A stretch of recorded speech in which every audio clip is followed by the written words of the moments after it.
Oui, bonjour les amis. Alors aujourd'hui on est toujours chez Matthieu, mais là, marche arrière, on revient au chapitre 11, dans les versets 28 et 30, pour parler du joug.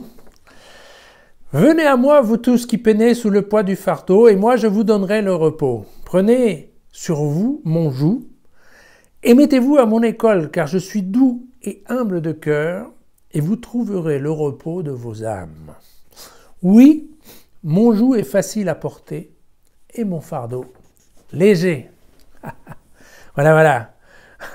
Bon, je ne sais pas si tous les martyrs de la chrétienté sont tout à fait d'accord avec cette histoire de joug léger à porter, mais bon, l'idée, c'est que c'est de toute façon un morceau d'évangile qui a été maintes fois répété, maintes fois commenté, grâce à son côté, en effet, bisounours, feel good, quand on a des soucis, venons voir Jésus et il va nous aider à porter notre peine.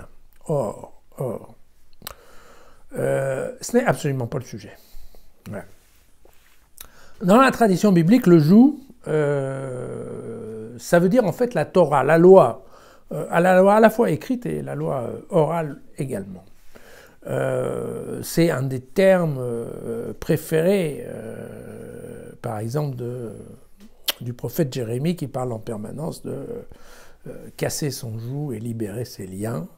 Donc on parle bien, en effet, de la loi de Dieu qui vient là, qui est posée sur la nuque d'un peuple, comme on dit dans l'Exode, qui a la nuque raide, comme dit Dieu.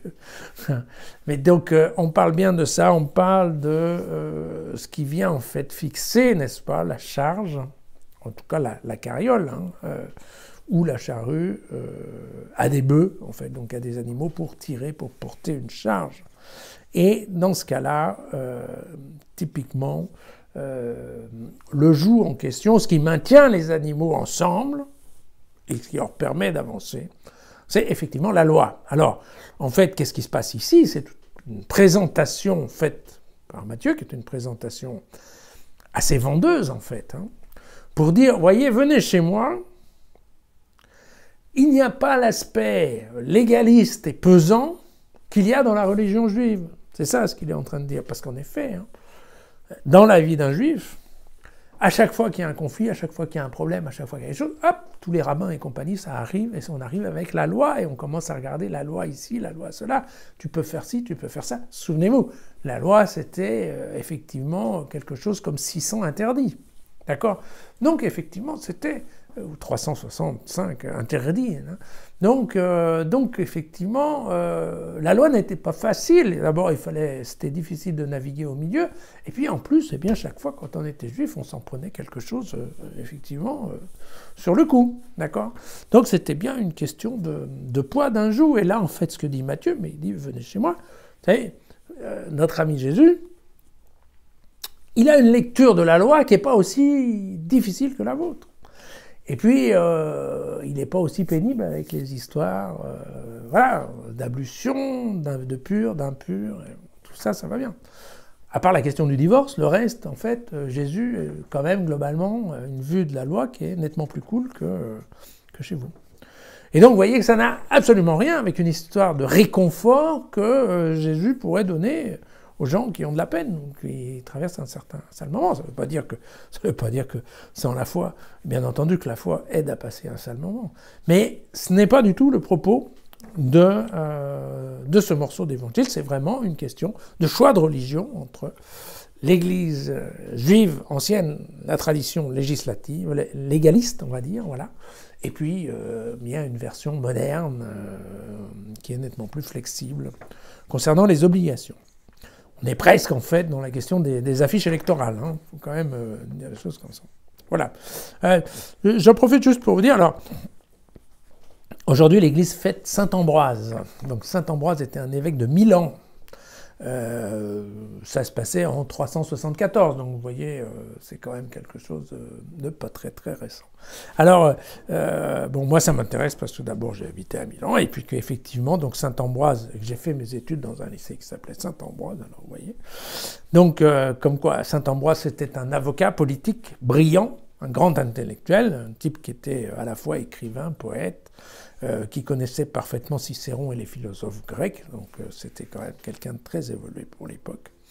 Et ce qui est assez marrant, c'est qu'il voulait absolument pas être évêque. En fait, lui, ce qu'il voulait être, c'était philosophe. Mais en fait, il a presque été obligé par les gens qui l'acclamaient en disant « Non, non, vas-y, présente-toi, on va te faire évêque ». Et donc, à la fin, il a tout fait d'ailleurs pour résister. Il y a même eu un moment où il a même invité des prostituées dans son palais pour essayer de montrer aux gens qu'en fait, il était complètement dépravé et qu'il pouvait absolument pas être évêque, mais rien n'y a fait. Ils l'ont quand même collé évêque. Une fois qu'il a été évêque, d'ailleurs, évêque, il a été un ardent défenseur de la chrétienté auprès des empereurs. Il fut quand même le maître à penser du petit Saint-Augustin, hein, donc, qui a quand même été à bonne école. D'ailleurs, on considère qu'il fait partie des 4 pères de l'Église catholique. Il faut savoir que donc c'est Saint-Ambroise, Saint-Augustin, Saint-Jérôme et puis Saint-Grégoire le Grand. Voilà. Alors, dans ce que faisait Saint-Ambroise, il était un spécialiste des hymnes. Il a écrit un nombre d'hymnes à chanter à la messe incroyable. Et donc, pour terminer notre moment, je vous en lis un parce que les gens qui me connaissent savent que j'aime bien dormir.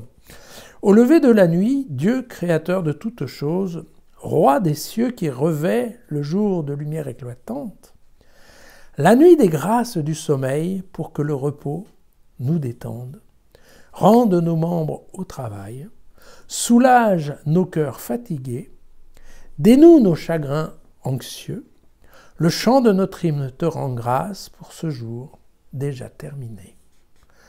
Te prie, au lever de la nuit, aide-nous à tenir nos vœux.